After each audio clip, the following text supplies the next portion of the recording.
America, Right-Wing Censors, and the Battle for the Next Century. Chris Rufo, the man who orchestrated the attack on critical race theory, underscored a new focus earlier this month. Conservatives must move the fight from ideology to bureaucracy, he tweeted.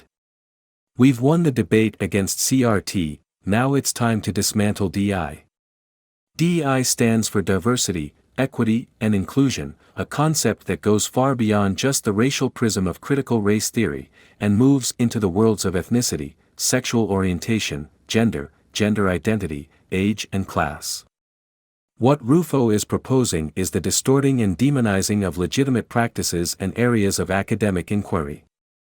He admitted as much in a 2021 tweet, back when he was still focused primarily on critical race theory. The goal is to have the public read something crazy in the newspaper and immediately think critical race theory, he wrote. We have decodified the term and will recodify it to annex the entire range of cultural constructions that are unpopular with Americans.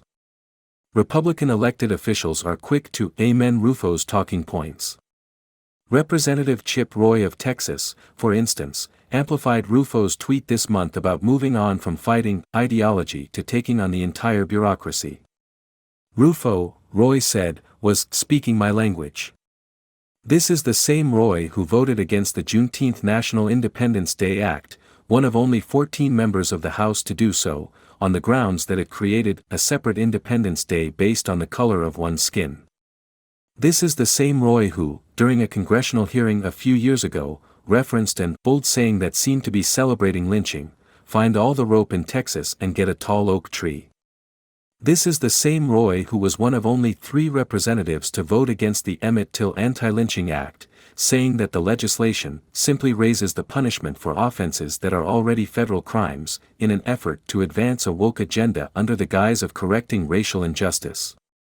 Meanwhile, Roy has been pushing his Restoring Military Focus Act, a bill he first introduced 2 years ago that would, if passed, eliminate the Department of Defense's Chief Diversity and Inclusion Officer. In 2022, Senator Marco Rubio introduced companion legislation in the Senate, and together, the two men released a report on political influences in the military titled Woke Warfighters.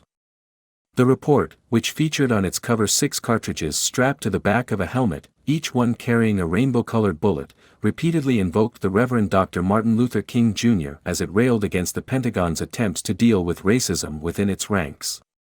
The report also focused on trans people serving in the military and receiving gender-affirming care, as well as what it called the military's promotion of individual identity and self-actualization in recruitment and retention efforts, particularly for the LGBTQ+ community. This year, just a week before Roy responded to Rufo's tweet, he reintroduced the bill, this time to a House that Republicans controlled. This fight against D.E.I. isn't confined to public institutions and bureaucracies.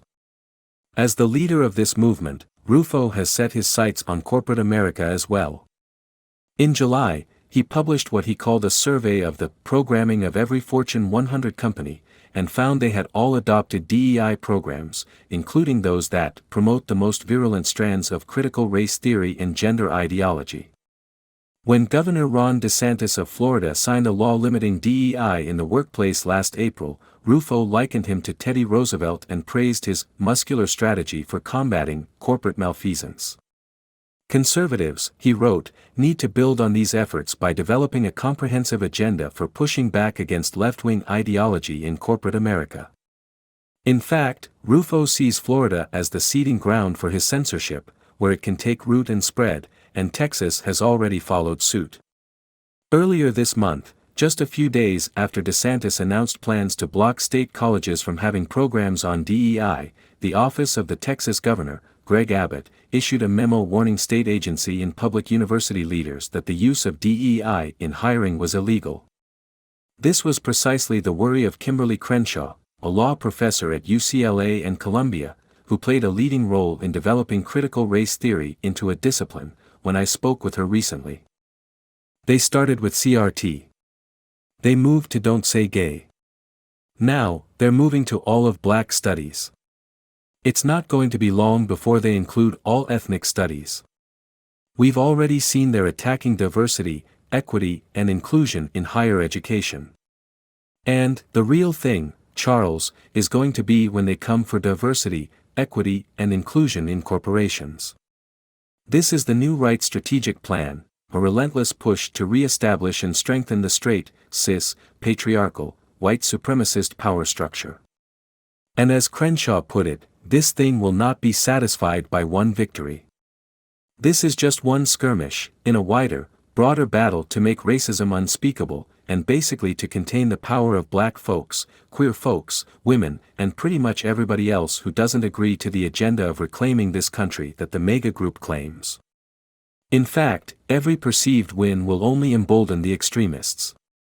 The objective is to win the war against progress and to freeze America in a yesteryear image of itself. This is a swing for the fences play. They are seeking to widen the conservative aperture in their quest to suppress and reverse, to promote a universal vision on oppression, to apply uniform pressure. As Crenshaw put it, I believe that this is the battle for the next century.